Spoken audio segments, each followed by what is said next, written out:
Suspended constable Nita ચૌધરીની જો ધરપકડ કરવામાં ન આવે તો આ રાજનેતાનું ભોપાળું અવશ્ય છતું થાત. કચ્છ પૂર્વના કુખ્યાત બુટલેગર યુવરાજસિંહ જાડેજા અને નીતા ચૌધરીના સંબંધો આજે ફરી ચર્ચામાં આવ્યા છે. કારણ કે તે પોલીસના હાથે પકડાઈ અને જેલમાંથી ભાગી ત્યારથી તેને back support bootlegger Yuvrajsinh Jadeja અને આ રાજનેતાનો હતો તેવી ચર્ચા જગજાહેર છે. જો નીતા હજુ ન પકડાય હોત તો આ રાજનેતા માટે જબરદસ્ત રેલો આવવાનો હતો. નમસ્કાર, નિર્ભય ન્યૂઝ સાથે હું છું રિદ્ધિ. કચ્છ પૂર્વના કુખ્યાત બુટલેગર યુવરાજસિંહ જાડેજા અને નીતા ચૌધરીના સંબંધો આજે ફરી એકવાર જગજાહેર બન્યા છે અને આજે ફરી ચર્ચામાં આવ્યા છે. એટીએસ ગુજરાતની ટીમે લીંબડી પાસેના ભલગામડા ગામે એક મકાનમાં છુપાયેલી સસ્પેન્ડેડ કોન્સ્ટેબલ નીતા ચૌધરીને ઝડપી લીધી. પોલીસ સૂત્રોના જણાવ્યા અનુસાર કચ્છ ભચાઉ તાલુકાના જૂની ચિરાઈ ગામના યુવરાજસિંહ જાડેજાની સાસરી ભલગામડા થાય છે. યુવરાજસિંહે તેની સાથીદાર નીતા ચૌધરીને ધરપકડથી બચાવવાની જવાબદારી તેના સાળા આદિત્ય રાજસિંહ રાણાને સોંપી હતી. છેલ્લા 3 દિવસથી નીતા ચૌધરી ગામના યુવક મયુરના મકાનમાં રહેતી હતી. બનેવી યુવરાજસિંહની સાથીદાર નીતા ચૌધરીને છુપાવવા ખુદ સાળાએ ભૂમિકા ભજવી હોવાનું સામે આવ્યું છે. નીતા ચૌધરીને જરૂરી તમામ સવલતો યુવરાજસિંહ જાડેજાના સાળા પૂરી પાડતો હતો. વર્ષ 2015માં કચ્છ જિલ્લા પોલીસમાં કોન્સ્ટેબલ તરીકે નીતા ચૌધરીની ભરતી થઈ. મૂળ ઉત્તર ગુજરાતની નીતાએ ગણતરીના મહિનાઓમાં જ જિલ્લા પોલીસમાં પોતાનો દબદબો જમાવી લીધો.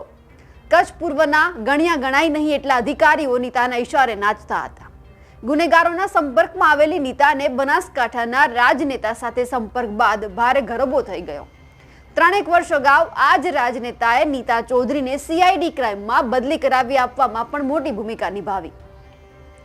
નોકરી ઓછી અને વધુ ચાકરી કરનારી નીતા ચૌધરીની વૈભવી લાઇફસ્ટાઇલના કારણે વર્ષોથી પોલીસ બેડામાં ચર્ચાનું કેન્દ્ર હતી. નીતા બુટલેગર અને વિદેશી દારૂના જથ્થા સાથે નીતા ચૌધરી પકડાતા તેને રાજનેતાએ અદાલતની કાર્યવાહીથી લઈને છૂપો આશરો આપવાની મદદ કરી હોવાની વાતો પણ હાલ કચ્છ અને બનાસકાંઠામાં વહેતી થઈ હતી. નીતાની ફરીવાર ધરપકડ બાદ તેને જેલમાં ધકેલી દેવામાં આવી છે. પરંતુ નેતા અને પોલીસના સંબંધોની ચર્ચા હજુ પણ જારી છે. નીતા ચૌધરીને પકડવા ગુજરાત પોલીસે 3 ટીમો બનાવી પરંતુ પકડી શકી નહીં. એટીએસની મદદથી નીતા ચૌધરીને બુટલેગરના સસરાના ઘરેથી ઝડપી પાડવામાં આવી અને નીતા ચૌધરીને તેના બુટલેગર સાથીએ જ પકડાવી દીધી. જ્યારે ઘણા દિવસો વીતી ગયા હોવા છતાં નીતા ચૌધરીને પકડવામાં ગુજરાત પોલીસ અસફળ હતી ત્યારે એટીએસે એક પ્લાન બનાવ્યો અને પ્લાન મુજબ નીતાના બુટલેગર સાથી યુવરાજસિંહ પાસે જેલમાં એક ફોન પહોંચાડવામાં આવ્યો અને એ જ બુટલેગર સાથી યુવરાજસિંહે નીતા ચૌધરીને ફોન કર્યો. પહેલા તો લોકેશન ન મળ્યું. પછી જ્યારે ફરીથી યુવરાજસિંહે નીતા ચૌધરીને ફોન કર્યો તેમની વચ્ચે વાતચીત થઈ અને ત્યાર પછી એકાએક નીતા ચૌધરીનું સુરેન્દ્રનગરના લીંબડી ગામમાં લોકેશન મળી આવ્યું. ત્યારે એટીએસની ટીમે બુટલેગરના સસરાના ઘરે પહોંચી અને નીતા ચૌધરીની ધરપકડ કરી. ગુજરાત પોલીસને કલંક લગાડી ફરાર નીતા ચૌધરી તેના બુટલેગર સાથીના સસરાના ઘરેથી મળી આવી. પરંતુ ગુજરાત પોલીસ નીતા ચૌધરીને પકડી ના શકી. કેમ ગુજરાત પોલીસ નીતા ચૌધરીને પકડવામાં અસફળ રહી?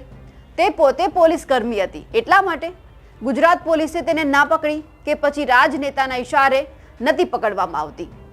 પણ પછી જ્યારે વાત વહેતી થઈ કે નીતાને છુપાવવા કોઈ નેતાનો હાથ છે અને જો નીતા નહીં પકડાય તો આ નેતાનો ભાંડો ફૂટી જશે, તો નામ પણ બદનામ થશે અને ખુરશી પણ જશે.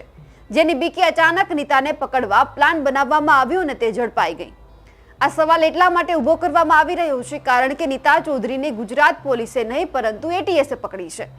એટીએસની મદદ ત્યારે લેવામાં આવે છે જ્યારે કોઈ વ્યક્તિ મોટો ગુનાહિત ઇતિહાસ ધરાવતો હોય કે પછી આતંકવાદ જેવી ઘટનાઓ બનતી હોય. ત્યારે અહીં ગુજરાત પોલીસ પર ઘણા સવાલો ઊભા થઈ રહ્યા છે. એ મોટા અધિકારીઓ ઉપર પણ સવાલ થાય છે જે નીતા ચૌધરીની તપાસમાં સામેલ છે અને એ નેતા ઉપર પણ થાય છે જેણે નીતાને અચાનક આટલી મોટી બનાવી દીધી.